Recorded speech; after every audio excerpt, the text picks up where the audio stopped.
Welcome दोस्तों, अगर आप ब्रिटन साइकिल के बारे में जानना चाहते हैं, ये जानना चाहते हैं कि गैस टरबाइन कैसे काम करती है या इसके अंदर जो दो मेन डिवाइसेस यूज़ होते हैं, कंप्रेसर और टरबाइन, इनकी आइसेंट्रोपिक एफिशिएंसी कैसे निकालते हैं, ये फाइंड आउट करना चाहते हैं तो हमारे साथ जुड़े रहिए और इस वीडियो को एंड तक देखिए। मैं आपको गारंटी करता हूँ कि ये चीज़ें आपको सारी समझ आ जाएंगी। तो लेट्स स्टार्ट। दोस्तों, इस वीडियो में हम एक्चुअल गैस टरबाइन साइकिल का एक प्रॉब्लम सॉल्व करेंगे। तो मैं थोड़ा सा पहले आपको गैस टरबाइन साइकिल या ब्रिटन साइकिल एक्सप्लेन कर देता हूँ, उसके बाद हम प्रॉब्लम की तरफ आते हैं। दोस्तों, ब्रिटन साइकिल में हम एयर को कंप्रेस करते हैं हाई प्रेशर तक, उसके बाद हम इस एयर में हीट ऐड करवा देते हैं और हाई प्रेशर हाई टेम्परेचर जो हमें गैसें मिलती हैं जिसमें मेनली एयर ही होती है, उसको हम टरबाइन में एक्सपेंड करवाते हैं। एक्सपेंशन के बाद हम इसमें से जो हीट बची हुई है उसको हम रिजेक्ट कर देते हैं टू द एटमॉस्फेयर और उसके बाद जो एयर होती है at low pressure and low temperature वो दोबारा कंप्रेसर में इंटर हो जाती है और इस तरह क्लोज साइकिल में गैस टरबाइन या ब्रिटन साइकिल काम करता रहता है।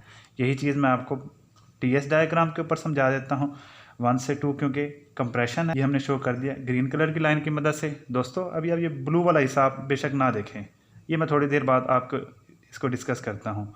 1 से 2 कंप्रेशन हो गई, 2 से 3 क्या हो गया, हीट एडिशन होगी, इस जिस तरह हमने हीट एक्सचेंजर में शो किया था, और ये कांस्टेंट प्रेशर पर होगी। और 3 to 4 एक्सपेंशन होगी टरबाइन के अंदर, और 4 to 1 क्या हो गया, ये जो हीट रिजेक्शन का प्रोसेस। दोस्तों, थोड़ी बात कर लेते हैं ये जो ब्लू कलर में मैंने थोड़ी लाइन्स जो शो की हैं, इसका क्या मतलब है। दोस्तों, यहाँ पे हम डिस्कस करने लगे हैं एक्चुअल गैस टरबाइन साइकिल। दोस्तों, आइडियल ब्रिटन साइकिल या आइडियल गैस टरबाइन साइकिल ये हमने अलग वीडियो में डिस्कस की है। ये ऊपर फ्लैग नज़र आ रहा है, आप काइंडली यहाँ पे देखें, इसको जाकर क्लिक कर आइडियल गैस टरबाइन साइकिल की वीडियो आपको मिल जाएगी। यहाँ पर हम एक्चुअल गैस टरबाइन साइकिल की बात करने लगे हैं। एक्चुअल का मतलब ये है कि यहाँ पे जो हम हीट एडिशन करते हैं इस जगह पर 2 से 3 या हीट रिजेक्शन जो होती है 4 to 1, तो इस दौरान प्रेशर कांस्टेंट नहीं रहता। ये दोनों कांस्टेंट प्रेशर लाइंस हैं, प्रेशर ड्रॉप होता रहता है, लेकिन हम आइडियल ज्यूम करते हैं कि प्रेशर कांस्टेंट रहता है। इसके अलावा कुछ रिवर्सिबिलिटीज़ होती हैं, फ्रिक्शन होती है, जिसकी वजह से हमारा जो टरबाइन का आउटपुट वर्क है वो हमें कम मिलता है और कंप्रेसर का जो इनपुट वर्क है वो हमें ज़्यादा देना पड़ता है। हम वेरिएशंस को, उन डेविएशंस को इस प्रॉब्लम में अकाउंट फॉर करेंगे। तो दोस्तों, प्रॉब्लम स्टार्ट करते हैं। उम्मीद करता हूँ कि मैंने आपको ये साइकिल ब्रिटन आपको क्लियर कर दी। अगर किसी किस्म का कोई क्वेश्चन है या कोई आप समझ नहीं आई है कि मैं आप कुछ और पूछना चाहते हैं तो please ask in comments, I will reply. तो let's start with problem. A gas turbine power plant operating on a Brayton cycle has a pressure ratio of 9। Pressure ratio given है जी। प्रेशर रेशो किसके against है? Compressor के against. P2/P1 given है। The gas temperature is 298 kelvin at compressor inlet. Compressor के inlet पे जो air जब इंटर होने लगती है तो इस टेम्परेचर गिवन है 298 kelvin and 1300 kelvin at turbine inlet.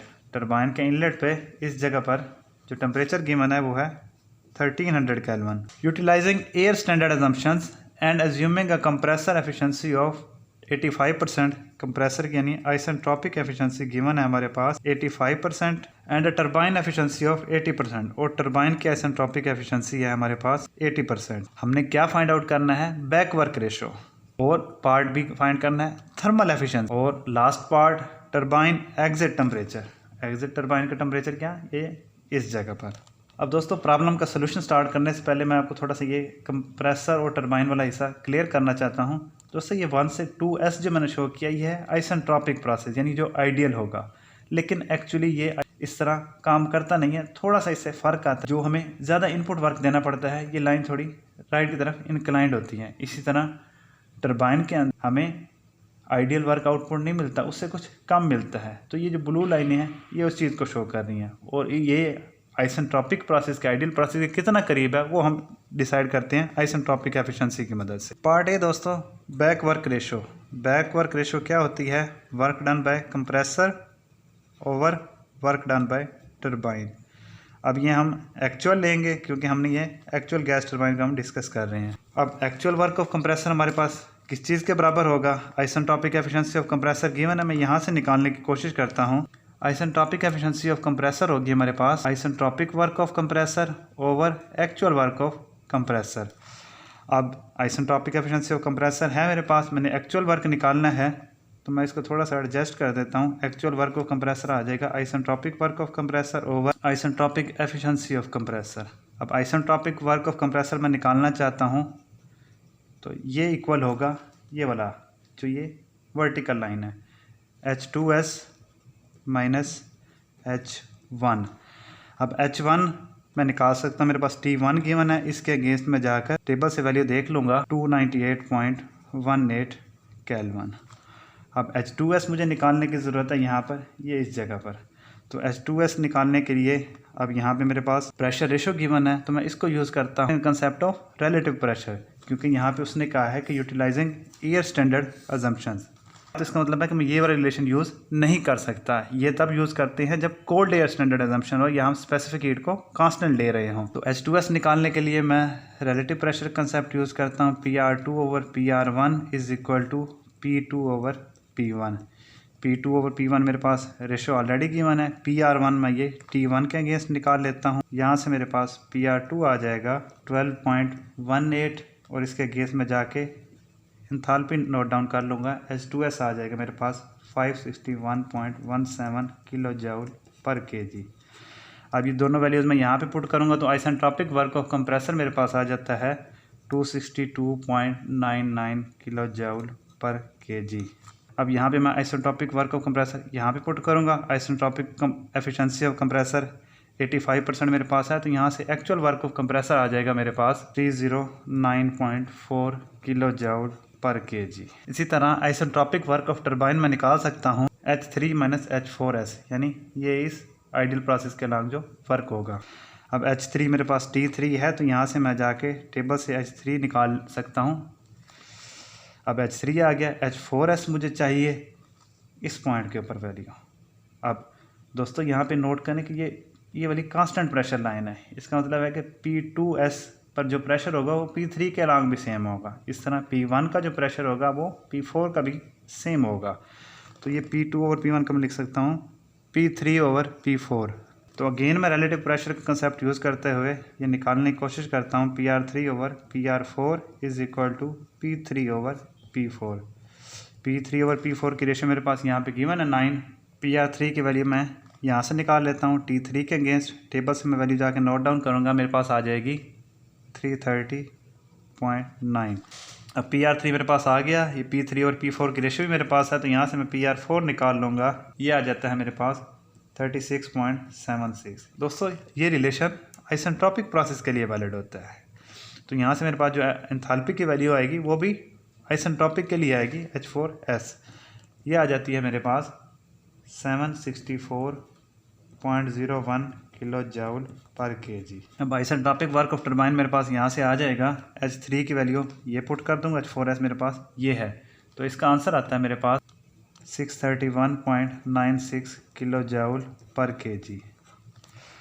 अब आइसेंट्रोपिक वर्क ऑफ टरबाइन को यूज़ करते हुए मैं एक्चुअल वर्क ऑफ टरबाइन निकालने की कोशिश करता हूं। तो आइसेंट्रोपिक एफिशिएंसी ऑफ टरबाइन होती है actual work of turbine over isentropic work of turbine. तो यहाँ से मेरे पास एक्चुअल वर्क ऑफ टरबाइन आ जाएगा।